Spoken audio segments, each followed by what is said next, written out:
எல்லா தமிழ் மக்களுக்கும் என்னுடைய வணக்கம். இன்னைக்கு நம்ம கேரளா சமையல் பார்க்க போகிறது கருவாடு மீன் குழம்பு. இதுக்காக நான் இங்கே சுறா மீன் தான் எடுத்திருக்கேன். மலையாளத்தில் இது ஸ்ராவுன்னு சொல்லுவாங்க, இது பால் சுறான்னு சொல்லுவாங்க. இதுதான் நம்ம சுறா மீன். இது நான் தேங்காய் அரைச்சி ஊற்றி தான் பண்ணியிருக்கேன். இது காரக்குழம்பாவும் பண்ணிடலாம். இப்போ இது எப்படி பண்ணுறேன்னு பார்த்துட்டு வரலாம். ஊருக்கு போகும்போது வாங்கிட்டு வந்தது இந்த சுறா மீன். இங்கே பாருங்கள், நல்லா ஃப்ரெஷ்ஷாக இருக்குது, நல்லா கட்டியாக இருக்குது, இந்த ஒயிட் கலராக இருக்குது. ஆக்சுவலி இது நான் பிக்கிள் போடுறதுக்கு வாங்கிட்டு வந்தேன். ஒரு 1 kg வாங்கிட்டு வந்தாங்க. அது இப்போது பிக்கிள் போடுறதுக்கு முன்னாடி அது கொஞ்சம் குழம்பு வைக்கலான்னு நினச்சேன். குழம்பு வைக்கும்போது சரி உங்கள் கூட ஷேர் பண்ணிடலாம் அப்படின்னு நினச்சிட்டு நான் இப்போ இது வீடியோ ஷூட் பண்ணிவிட்டு எப்படி பண்ணுறேன்னு உங்ககிட்ட நான் சொல்லித்தர்றேன். இங்கே பாருங்கள், நல்லா கட்டியாக இருக்குது, திக்காக இருக்குது. பிக்கிளுக்கு வாங்கும்போது கொஞ்சம் பார்த்து வாங்கணும், நல்லா கட்டியாக இருக்கிறது. அதனால தான் நான் அப்படியே பார்த்து வாங்கியிருக்கேன். வெள்ளை கலராக வாங்கியிருக்கேன். ஃபுல்லாக உப்பாக இருக்குது. நம்ம அது ஃபுல்லாக ரிமூவ் பண்ணணும். முதல்ல குழம்புக்காக ஒரு சின்ன 2 பீஸ் நான் கட் பண்ணி வச்சுருக்கேன். குழம்புக்கு கம்மியாக போதும். நம்ம பச்சை மீன் சாப்பிட்ற மாதிரி ரொம்ப அதிகமானு யாரும் சாப்பிட மாட்டாங்க. இது அதனால கம்மியாக எடுத்துருக்கு. முதல்ல இந்த தோல் உரிச்சு எடுத்துக்கலாம். கொஞ்சம் ஊற வச்சாலும் வந்துடும். இருந்தாலும் இந்த ஊற வைக்கிற டைமில் அது ரிமூவ் பண்ணுறதுக்கு பார்த்தா வழுக்கிடும், கை ஸ்லிப் ஆகி போயிடும். அதனால நான் ஊற வைக்கிறதுக்கு முன்னாடி அந்த ஸ்கின் ரிமூவ் பண்ணிவிடுவாங்க. உங்களுக்கு எது சௌகரியமாக இருக்கும் அது நீங்கள் பார்த்து பண்ணிக்கோங்க. 2 பீஸும் ஸ்கின் ரிமூவ் பண்ணி எடுத்து வச்சுருக்கு. இந்த மாதிரி குட்டி குட்டி பீஸாக கட் பண்ணிக்கோங்க. கட் பண்ணதுக்கப்புறம் நல்ல தண்ணி ஊற்றி ஒரு 10 நிமிஷம் நம்ம ஊற வச்சுக்கலாம். 10 நிமிஷத்துக்கு அப்புறம் இது மறுபடியும் ஒரு 2-3 தண்ணியில் நல்லா கழுகி எடுத்துக்கோங்க. அந்த அழுக்கு ஃபுல்லாக போயிடும். அந்த மேலே ஒட்டி இருக்கிற உப்பும் ஃபுல்லாக போயிடும். இதுக்கு அரைக்கிறதுக்காக ஒரு தேங்காயோட பாதி நான் துருவி எடுத்து வச்சுருக்கேன். ஒரு மீடியம் சைஸ் தேங்காயோட பாதி எடுத்துக்கோங்க. அதுக்குள்ளே நம்ம அரைக்கிறதுக்கு ஒரு 2.5 டீஸ்பூன் மிளகாத்தூள் போட்டு கொடுத்துருக்கு. வரமிளகாத்தூள் தான் அது. உங்களுக்கு காரத்துக்கு தகுந்த மாதிரி நீங்கள் 2-3 எவ்வளோ வேணுமோ அது போட்டுக்கோங்க. மல்லித்தூள் 1/2 டீஸ்பூன் போட்டிருக்கு.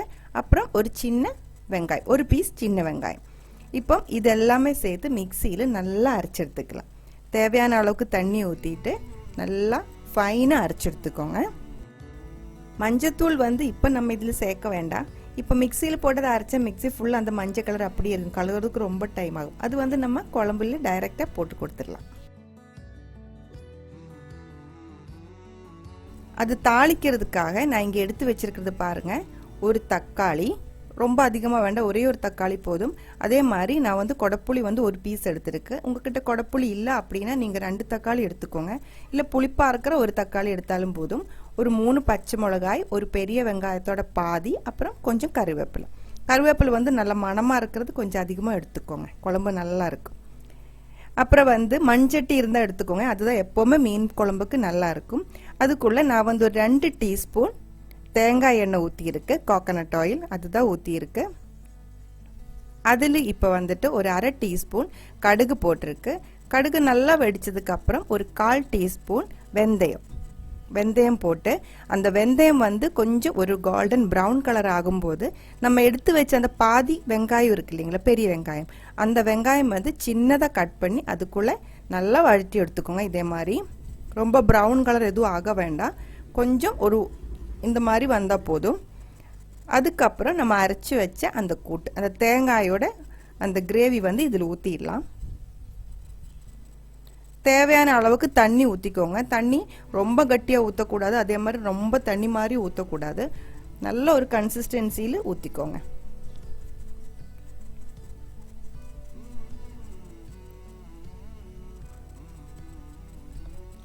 பாருங்க, நான் இந்த அளவுக்கு தண்ணி ஊற்றிருக்கு. நம்ம கிரேவி இந்த மாதிரி தான் வேணும், கொஞ்சம் லூஸாக இருக்கணும். கொஞ்சம் நேரம் இது கொதிக்க விட்டுரும். அதுக்கப்புறம் இந்த கிரேவி இன்னும் கொஞ்சம் திக்காயிடும். அது பார்த்து நீங்கள் தண்ணி ஊற்றிக்கோங்க. இந்த மாதிரி தான் வேணும். இப்போ நான் அதுக்குள்ளே மஞ்சத்தூள் போட்டு கொடுத்துருக்கு. அப்புறம் ஒரு 2-3 பச்சை மிளகாய், நம்ம எடுத்து வச்ச ஒரு தக்காளி கட் பண்ணது, அப்புறம் அந்த கொடப்புளி, ஒரு சின்ன பீஸ் கொடப்புளி இருந்தால் ரொம்ப நல்லா டேஸ்ட்டாக இருக்கும். இல்லை இருந்தால் நீங்கள் விட்டுருங்க. கொஞ்சம் புளிப்பாக இருக்கிற தக்காளி போட்டாலும் போதும். இல்லை புளிப்பாக இருக்கிற மாங்காய் இருந்தால் ஒரு பீஸ் மாங்காய் கூடி போட்டுடலாம். நான் இது வரைக்கும் உப்பு போடலை. உப்பு நீங்கள் இந்த குழம்புக்கு போடவே வேண்டாம்.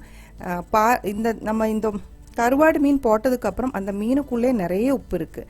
அது வேகிறதுக்குள்ளே அந்த உப்பு ஃபுல்லாகவே அந்த குழம்புக்குள்ளே இறங்கிடும். அது பார்த்துருங்க.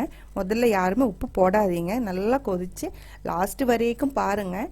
அதுக்கப்புறம் உங்களுக்கு உப்பு கம்மியாக இருக்குது அப்படின்னு தோணிடுச்சுன்னா மட்டும் கொஞ்சம் உப்பு போட்டுக்கோங்க. இப்போ நான் இது வரைக்கும் உப்பு போடலை. நல்லா கொதிச்சதுக்கு அப்புறம் தான் மீன் போட்டு கொடுக்கணும். அதுக்கப்புறம் கொதிச்சதுக்கப்புறம் இப்போ அந்த கருவேப்பிலையும் நான் போட்டு கொடுத்துருக்கேன். இப்போ இந்த மீன் போட்டதுக்கப்புறம் நல்லா கொதிக்க ஆரம்பிச்சிருக்க. இப்போ வந்து ஒரு 5 நிமிஷம் இப்படி கொதிக்கட்டும். ஒரு மீடியம் ஃப்ளேமில் வச்சுக்கோங்க. நல்லா கொதிக்கட்டும். மூடி வச்சுக்கலாம். இப்போ மூடும்போது இதே மாதிரி கொஞ்சம் கேப்பு விட்டு மூடிக்கோங்க. ரொம்ப டைட்டாக மூடிச்சுன்னா தேங்காய் குழம்பு கொதிச்சு மேலே வந்து கீழே கொட்டுறதுக்கு சான்ஸ் இருக்குது. ஸோ மூடும்போது கொஞ்சம் இட விட்டு மூடிக்கோங்க. இப்போ நல்லா கொதிச்சிட்டு இருக்கு. ஒரு 5 நிமிஷம் இது மாதிரி கொதிச்சதுக்கப்புறம் தீ வந்து சிம்மில் வச்சுக்கோங்க. மறுபடியும் ஒரு 4 நிமிஷம் சிம்மில் நல்லா கொதிக்கட்டும். அதுக்கப்புறம் இதே மாதிரி தண்ணி எல்லாம் வற்றி பாருங்கள். நம்ம குழம்பு வந்து நல்லா கட்டியாக வந்துருச்சு. இது வந்து சாப்பாடு கூட சூப்பராக மேட்ச் ஆகும். உப்பு நான் போடவே இல்லை. உப்பு வந்து அதுக்குள்ளே இருக்கிற உப்பு தான், அந்த மீனுக்குள்ளே இருக்கிற உப்பு தான். அது நீங்கள் நல்லா கவனமாக பார்த்துக்கோங்க. உப்பு முதல்ல போடாதீங்க. செக் பண்ணிக்கோங்க. உப்பு கம்மியாக இருக்கிற மாதிரி தோணிடுச்சுன்னா மட்டும் லாஸ்ட்டாக கொஞ்சம் உப்பு போட்டு கொடுத்துக்கோங்க. அவ்வளோதான். நம்ம சுறா மீன் கருவாடு குழம்பு தேங்காய் குழம்பு ரெடியாக இருக்குது. இதுவே வந்து நல்லா காரக்குழம்பாகவும் பண்ணிடலாம். அது இன்னொரு ரெசிபியில் தனியாக நம்ம பார்க்கலாம். அதே மாதிரி இந்த கருவாடோட மிச்சம் வந்து நான் எடுத்து வச்சுருக்கேன். அது வந்து பிக்கிள் பண்ணுறதுக்கு தான் நான் வாங்கிட்டு வந்தேன். அது நான் பிக்கிள் பண்ணிவிட்டு ஒரு ரெசிப்பியாக இன்னொரு எபிசோடில் போட்டுக்கலாம். இந்த குழம்போட ரெசிபி உங்களுக்கு பிடிச்சிருக்குன்னு நினைக்கிறேன். பிடிச்சிருந்தா கண்டிப்பாக ட்ரை பண்ணி பாருங்கள். ட்ரை பண்ணி பார்த்ததுக்கப்புறம் உங்கள் கமெண்ட்ஸ் எல்லாம் சொல்லிடுங்க. இந்த சமையல் பிடிக்கிற ஃப்ரெண்ட்ஸுக்கு இந்த ரெசிபி ஷேர் பண்ணி விட்டுருங்க. நீங்கள் இதுவரைக்கும் கேரளா சமையலுக்கு கொடுத்துட்டு இருக்கிற சப்போர்ட்டுக்கு ரொம்ப ரொம்ப நன்றி. உடனே பார்க்கலாம் இன்னொரு ரெசிபியோட. அது வரைக்கும் வணக்கம்.